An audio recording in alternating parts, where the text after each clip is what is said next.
everyone.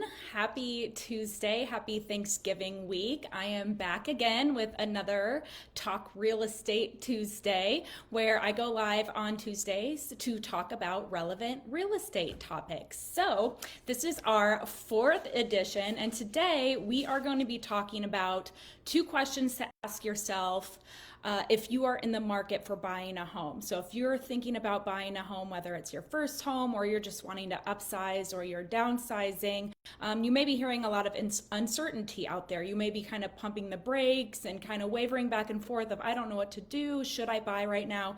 Well, hopefully these two questions help to bring some clarity in terms of the key things that you should be looking into and informing your decision. Okay, so let's hop right into it. So if you catch this video, I'd love for you to say hi, drop a hashtag replay in the comments, and give me some feedback. But first of all, our first question, if you are in the market for thinking about wanting to buy a home, that you should ask yourself is, where are prices heading? Now, I did an entire live video on this last week where you can get kind of a more in-depth analysis, but the first thing that you want to know is what way are home prices trending?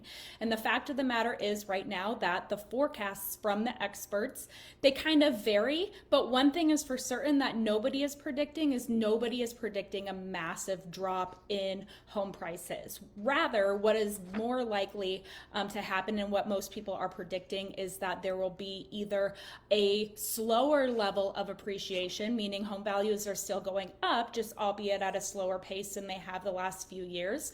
Some may be estimating that it'll be pretty much stagnant or flat, and then maybe a few projecting a moderate depreciation. So it really depends on the market. In the Midwest, we tend to be pretty isolated. Most experts are predicting mild appreciation, and that would be my prediction, especially being in the Iowa market, especially as we come out of the winter market. And in a few months here, we get into that spring market, we'll probably see those home prices maybe start to come up a little bit. So actually, according to the National Association of Realtors, single family home prices rose in 98% of the 185 metro areas in the US in the third quarter of 2022. Now there's a little bit of a lag since that's from third quarter, but 98% rose. So you may be hearing a lot of doom and gloom, but that's just not what the data is showing. So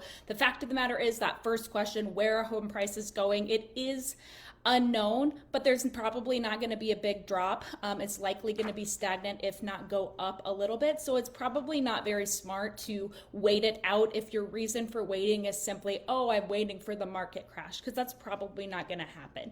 And especially if you plan to live in the house for 3 years, 5 years or more, the sooner that you can get in there and start reaping some of those benefits. The second episode, I talk about the 4 great benefits of home ownership. So that principal pay down, start building equity.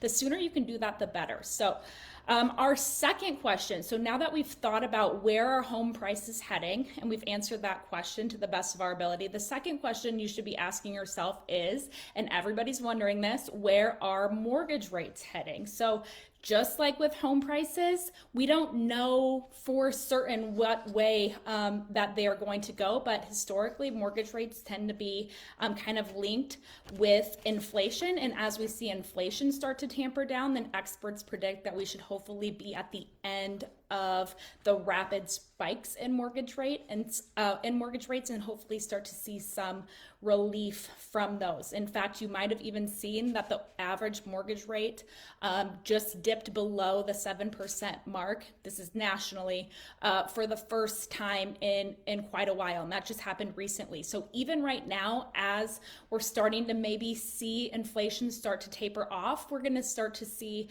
or we have seen those rates come down slightly. Now, again, does that mean that they're going to tank all the way back to the 2s if that's what you think you're waiting for? That's probably really unlikely. So again, we don't really know for certain how far they're going to go or when they're going to drop down, or if they're going to go back up again. We don't know where they're going. So is it smart to base your buying decision to try to time out what you think rates may or may not do? Personally, for me, I would say no, especially because as rates come down, more buyers are going to get into the market. It's going to be more competitive, and those home prices are probably going to go up. So if you have home prices going up, even if you get a lower rate, it could end up kind of being a wash on your payments. So that's our second question. We really want to take a deep dive into where do we think home prices are going and where do we think interest rates are heading. And the fact of the matter is right now, there's still a lot of uncertainty of we don't know. So keep in mind, with that being the case, everything is relative and it's all in the numbers. So it's not as simple to say that if interest rates go down, that means automatically you're going to get a better deal on a house or have a better payment if you end up paying more for that house. So take summer 2021 for an example. So you may have gotten a rate of 2.75%, but you had to pay $30,000 over asking in your firstborn child, no closing costs provided by the sellers, no warranty. Maybe you even waived inspection. Some people were doing that. Compared to now, yes, rates might be a little bit higher. I have seen some that are in the upper fives now, so they're kind of trending down, but higher obviously than those insane twos that we'll likely not see again. But if you paid a little bit of a higher rate, but you were able to buy a home in these recent few months and you were able to get it for below asking and the seller gave you $2,000 to cover your closing costs, you got a warranty, and you got better negotiations on the repairs, then again, it can be kind of a wash, and you can always refinance that rate down later. In the first case, if you locked into a rate at 2.25%, whatever your mortgage payment is, you're probably not going to see that ever change. Whereas if you lock into that higher rate, if it was for a lower price, you can still refinance that later. So I want to show an example. I don't have my whiteboard this time, but I do have this handy little spreadsheet. Again, if you're on Instagram, I know this is backwards, but take a look at this. I think this is really interesting. Those that know me know I'm all into data and stats, and I'm the spreadsheet guru, but I kind of did this as a hypothetical, okay? So in the summer of 2021, let's say that you found a house that was listed for $250,000.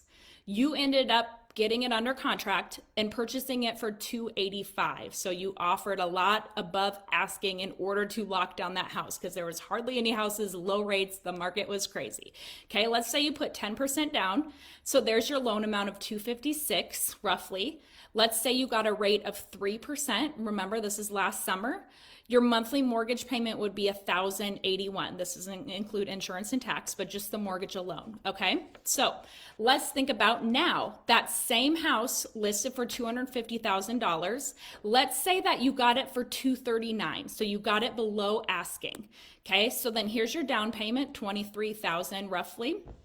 And your loan amount, let's say your rate was 6%. Again, I've seen some even starting to come below those sixes, but let's say your rate was 6%. Your mortgage payment would be $1,280. So is it a little bit higher than what it was in the summer?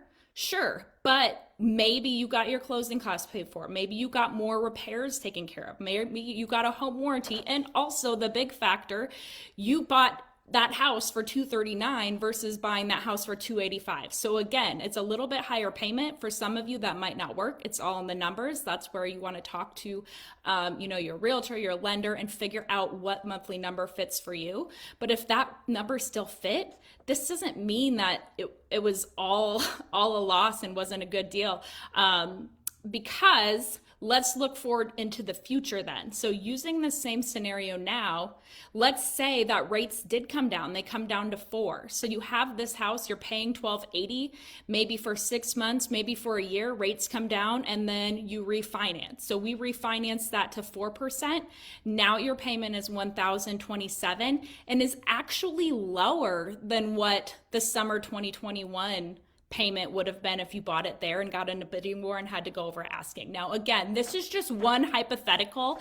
Every case is different, but I just thought this was interesting to show you that it's not so simple to say, oh, those rates are so high, this is a terrible time to buy, it's a bad deal. It's all relative. It depends on, the negotiations. It depends on the house price that you get locked under contract for. So there's a lot of moving parts that depends on your situation and is still worth looking into. to. So a phrase you'll hear a lot in the realtor lender world is that you want to marry the house and date the rate. If you find the home of your dreams and you are financially ready to buy and the payment fits, then go ahead and do that, because that rate can always change. Just date the rate, date it, flirt with it for a little while, and then when the rates come back down, should that happen, go ahead, kick them to the curb and refinance to a lower rate. Okay, so marry the house and date the rate. And that brings me to the closing, which is the best advice that I can give you. And I hammer this in a lot, is that the best time to buy a house is when you are financially ready to do so. So if you meet with a lender, you crunch the numbers and it makes sense for you now, then go ahead and start looking. If you find the one now, then go ahead and buy it. You don't have to feel bad, kind of mute the noise that you may hear and just focus on your own personal finances. If it makes sense to you, if it's financially something that you are ready to do, then go for it now, rather than trying to gamble and time the market and chase the market, because especially in these times, we don't know with certainty what the market is going to do.